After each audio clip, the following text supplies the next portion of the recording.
ನಮಸ್ಕಾರ ಸ್ನೇಹಿತರೆ, Kannada jobs corner YouTube ಚಾನೆಲ್ಗೆ ಎಲ್ಲರಿಗೂ ಸ್ವಾಗತ. ಪ್ರಧಾನ ಜಿಲ್ಲಾ ಮತ್ತು ಸತ್ರ ನ್ಯಾಯಾಧೀಶರ ನ್ಯಾಯಾಲಯ ಯಾದಗಿರಿಯಲ್ಲಿ ವಿವಿಧ ಹುದ್ದೆಗಳ ನೇಮಕಾತಿಗೆ ಸಂಬಂಧಪಟ್ಟಂತೆ ಅರ್ಜಿಗಳನ್ನು ಆಹ್ವಾನಿಸಲಾಗಿರುವಂತದ್ದು. ಇನ್ನು ಯಾವ್ಯಾವ ಹುದ್ದೆಗಳಿವೆ, ಎಷ್ಟೆಷ್ಟು ಹುದ್ದೆಗಳು ಖಾಲಿ ಇರುವಂತದ್ದು, ಏಜ್ ಲಿಮಿಟ್, ಎಜುಕೇಶನಲ್ ಕ್ವಾಲಿಫಿಕೇಶನ್ ಹಾಗೂ ಸೆಲೆಕ್ಷನ್ ಪ್ರೊಸೀಜರ್ ಬಗ್ಗೆ ಈ ಒಂದು ವಿಡಿಯೋದಲ್ಲಿ ಮುಂದೆ ನೋಡ್ತಾ ಹೋಗೋಣ. ನಮ್ಮ ಚಾನೆಲ್ ಅನ್ನು ಯಾರಾದರೂ ಹೊಸದಾಗಿ ನೋಡ್ತಾ ಇದ್ರೆ ಸಬ್ಸ್ಕ್ರೈಬ್ ಮಾಡಿ ಹಾಗೂ ಪಕ್ಕದಲ್ಲೇ ಇರುವಂತಹ ಬೆಲ್ ಬಟನ್ ಅನ್ನು ಕ್ಲಿಕ್ ಮಾಡಿ. ಯಾದಗಿರಿ ಜಿಲ್ಲೆಯ ನ್ಯಾಯಾಲಯಗಳಲ್ಲಿ ಜವಾನ ಹುದ್ದೆಗಳ ನೇಮಕಾತಿಗೆ ಸಂಬಂಧಪಟ್ಟಂತೆ ಅರ್ಜಿಗಳನ್ನ ಆಹ್ವಾನಿಸಲಾಗಿರುವಂತದ್ದು. ಇನ್ನು ಈ ಎಲ್ಲಾ ಹುದ್ದೆಗಳು ಕಲ್ಯಾಣ ಕರ್ನಾಟಕ ವೃಂದದ ಅಭ್ಯರ್ಥಿಗಳಿಗೆ ಮೀಸಲಾಗಿರುವಂತದ್ದು ಹಾಗೂ ನೇರ ನೇಮಕಾತಿಯ ಮೂಲಕ ಈ ಎಲ್ಲ ಹುದ್ದೆಗಳನ್ನ ಭರ್ತಿ ಮಾಡಿಕೊಳ್ಳಲಾಗುತ್ತಿದೆ. ಇನ್ನು ಆನ್ಲೈನ್ ಮೂಲಕ ಅರ್ಜಿ ಸಲ್ಲಿಸಲು ಪ್ರಾರಂಭ ದಿನಾಂಕವನ್ನ ನೋಡೋದಾದ್ರೆ ಅಭ್ಯರ್ಥಿಗಳು ಮಾರ್ಚ್ 13ರಿಂದ ಏಪ್ರಿಲ್ 12ರ ಒಳಗೆ ಅರ್ಜಿಗಳನ್ನು ಸಲ್ಲಿಸಬಹುದು ಹಾಗೂ ಶುಲ್ಕವನ್ನ ಪಾವತಿಸಲು ಕೊನೆಯ ದಿನಾಂಕವನ್ನ ನೋಡೋದಾದ್ರೆ ಅಭ್ಯರ್ಥಿಗಳು ಏಪ್ರಿಲ್ 13ರ ಒಳಗೆ ಶುಲ್ಕವನ್ನ ಪಾವತಿಸಬಹುದಾಗಿರುವಂತದ್ದು.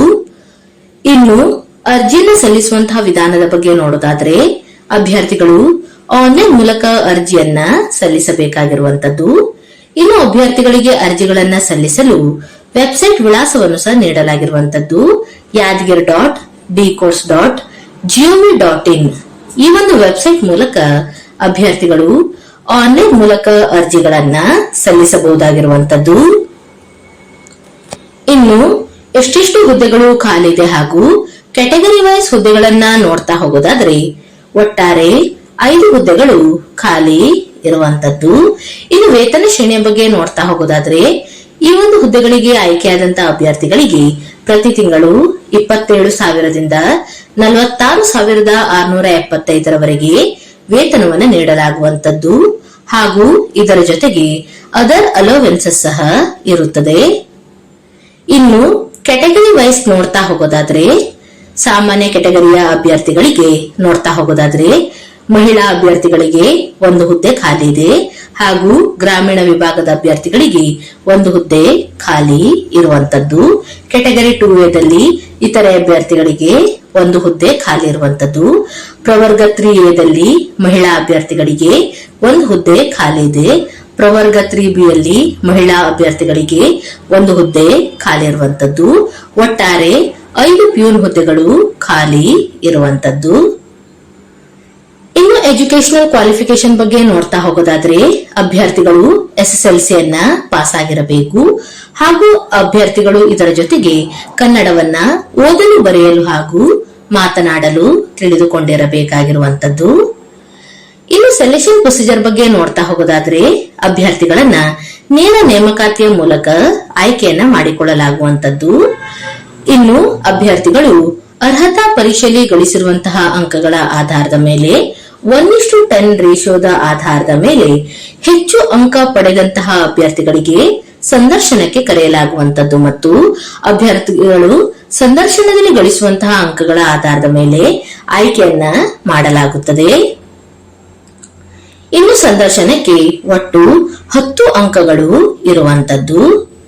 ಇನ್ನು ಏಜ್ ಲಿಮಿಟ್ ಬಗ್ಗೆ ನೋಡ್ತಾ ಹೋಗೋದಾದ್ರೆ ಕನಿಷ್ಠ 18 ವರ್ಷ ಪೂರ್ಣಗೊಂಡಂತಹ ಎಲ್ಲಾ ಅಭ್ಯರ್ಥಿಗಳು ಅರ್ಜಿಗಳನ್ನ ಸಲ್ಲಿಸಬಹುದಾಗಿರುವಂತದ್ದು. ಇನ್ನು ಗರಿಷ್ಠ ವಯೋಮಿತಿಯ ಬಗ್ಗೆ ನೋಡ್ತಾ ಹೋಗೋದಾದ್ರೆ ಸಾಮಾನ್ಯ ವರ್ಗದ ಕ್ಯಾಟಗರಿಯ ಅಭ್ಯರ್ಥಿಗಳಿಗೆ 40 ವರ್ಷದವರೆಗೆ ಅರ್ಜಿಯನ್ನ ಸಲ್ಲಿಸಲು ಅವಕಾಶವನ್ನ ನೀಡಲಾಗಿರುವಂತದ್ದು. ಇನ್ನು category 2A 2B 3A 3B ಅಭ್ಯರ್ಥಿಗಳಿಗೆ 43 ವರ್ಷದವರೆಗೆ ಅರ್ಜಿಯನ್ನ ಸಲ್ಲಿಸಬಹುದಾಗಿರುತ್ತದೆ. ಇನ್ನು SC ST ಹಾಗೂ ಕ್ಯಾಟಗರಿ 1 ಅಭ್ಯರ್ಥಿಗಳಿಗೆ 45 ವರ್ಷದವರೆಗೆ ಅರ್ಜಿಯನ್ನ ಸಲ್ಲಿಸಬಹುದಾಗಿರುವಂತದ್ದು. ಇನ್ನು ಪ್ರೊಬೇಷನರಿ ಪೀರಿಯಡ್ ಬಗ್ಗೆ ನೋಡ್ತಾ ಹೋಗೋದಾದ್ರೆ ಈ ಒಂದು ಹುದ್ದೆಗಳಿಗೆ ಆಯ್ಕೆಯಾದಂತಹ ಅಭ್ಯರ್ಥಿಗಳಿಗೆ 2 ವರ್ಷಗಳವರೆಗೆ ಪ್ರೊಬೇಷನರಿ ಪೀರಿಯಡ್ ಇರುವಂತದ್ದು ಹಾಗೂ ಅಪ್ಲಿಕೇಶನ್ ಫೀಸ್ ಬಗ್ಗೆ ನೋಡ್ತಾ ಹೋಗೋದಾದ್ರೆ ಆಯಾ ಕೆಟಗರಿಗೆ ಸಂಬಂಧಪಟ್ಟಂತೆ ಅಪ್ಲಿಕೇಶನ್ ಫೀಸ್ ಬಗ್ಗೆ ಇಲ್ಲಿ ಮಾಹಿತಿಯನ್ನು ನೀಡಲಾಗಿರುವಂತದ್ದು. ಸಾಮಾನ್ಯ ವರ್ಗದ ಅಭ್ಯರ್ಥಿಗಳಿಗೆ 200 ರೂಪಾಯಿ ಅಪ್ಲಿಕೇಶನ್ ಫೀಸ್ ಇರುವಂತದ್ದು. Category 2A 2B 3A 3B ಅಭ್ಯರ್ಥಿಗಳಿಗೆ 100 ರೂಪಾಯಿ ಅಪ್ಲಿಕೇಶನ್ ಫೀಸ್ ಇರುತ್ತದೆ ಹಾಗೂ SC/ST ಕ್ಯಾಟಗರಿ 1 ಮತ್ತು ಅಂಗವಿಕಲ ಅಭ್ಯರ್ಥಿಗಳಿಗೆ 100 ರೂಪಾಯಿ ಅಪ್ಲಿಕೇಶನ್ ಫೀಸ್ ಇರುವಂತದ್ದು. ಇನ್ನು ಅಭ್ಯರ್ಥಿಗಳು ಅಪ್ಲಿಕೇಶನ್ ಫೀಸ್ ಅನ್ನ ಆನ್ಲೈನ್ ಮುಖಾಂತರ ಪೇಮೆಂಟ್ ಅನ್ನ ಮಾಡಬೇಕಾಗಿರುವಂತದ್ದು. ಅಂದರೆ debit card, credit card, internet banking, IMPS, UPI payment ಹೀಗೆ ಆನ್ಲೈನ್ ಮುಖಾಂತರ ಅಪ್ಲಿಕೇಶನ್ ಫೀಸ್ ಅನ್ನ ಪೇಮೆಂಟ್ ಮಾಡಬೇಕಾಗಿರುತ್ತದೆ. ಇನ್ನು ಅಭ್ಯರ್ಥಿಗಳು ಅಪ್ಲಿಕೇಶನ್ ಫೀಸ್ ಅನ್ನ ಆಫ್ಲೈನ್ ಮುಖಾಂತರ ಸಹ ಪಾವತಿಯನ್ನ ಮಾಡಬಹುದಾಗಿರುವಂತದ್ದು. ಅಭ್ಯರ್ಥಿಗಳು ಸ್ಟೇಟ್ ಬ್ಯಾಂಕಿನ ಮುಖಾಂತರ ಅಪ್ಲಿಕೇಶನ್ ಫೀಸ್ ಅನ್ನ ಚಲನ್ ಮುಖಾಂತರ ಪಾವತಿಸಬೇಕು ಹಾಗೂ ಅಪ್ಲಿಕೇಶನ್ ಫೀಸ್ ಅನ್ನ ಪಾವತಿಸಲು ಕೊನೆಯ ದಿನಾಂಕವನ್ನ ನೋಡೋದಾದ್ರೆ ಏಪ್ರಿಲ್ 13ರ ಒಳಗೆ ಅಭ್ಯರ್ಥಿಗಳು ಅಪ್ಲಿಕೇಶನ್ ಫೀಸ್ ಅನ್ನ ಪೇಮೆಂಟ್ ಅನ್ನ ಮಾಡಬೇಕಾಗಿರುತ್ತದೆ. ಇನ್ನು ಆಯ್ಕೆಯಾದಂತಹ ಅಭ್ಯರ್ಥಿಗಳಿಗೆ SMS ಹಾಗೂ ಇಮೇಲ್ ಮುಖಾಂತರ ಮಾಹಿತಿಯನ್ನ ನೀಡಲಾಗುವಂತದ್ದು ಹಾಗೂ ಸಂದರ್ಶನಕ್ಕೆ ಅರ್ಹ ಅಭ್ಯರ್ಥಿಗಳ ಪಟ್ಟಿಯನ್ನ ನ್ಯಾಯಾಲಯದ ವೆಬ್ಸೈಟ್ ನಲ್ಲಿ ಪ್ರಕಟಿಸಲಾಗುತ್ತದೆ. ಇನ್ನು ಆಸಕ್ತ ಮತ್ತು ಅರ್ಹ ಅಭ್ಯರ್ಥಿಗಳು ಈ ಒಂದು ಹುದ್ದೆಗಳಿಗೆ ಅರ್ಜಿಯನ್ನ ಸಲ್ಲಿಸಬಹುದಾಗಿರುವಂತದ್ದು. ಇವಿಷ್ಟು ಯಾದಗಿರಿಯಲ್ಲಿ ಕರೆಯಲಾದಂತಹ ಜವಾನ ಹುದ್ದೆಗಳ ನೇಮಕಾತಿಗೆ ಸಂಬಂಧಪಟ್ಟಂತಹ ಮಾಹಿತಿಯಾಗಿರುವಂತದ್ದು. ಈ ಒಂದು ವಿಡಿಯೋ ನಿಮಗೆ ಇಷ್ಟವಾಗಿದ್ದಲ್ಲಿ ಒಂದು ಲೈಕ್ ಮಾಡಿ, ಶೇರ್ ಮಾಡಿ ಹಾಗೂ ಸಬ್ಸ್ಕ್ರೈಬ್ ಮಾಡಿ. ಜೊತೆಗೆ ಪಕ್ಕದಲ್ಲಿ ಇರುವಂತಹ ಬೆಲ್ ಬಟನ್ ಅನ್ನ ಕ್ಲಿಕ್ ಮಾಡಿ.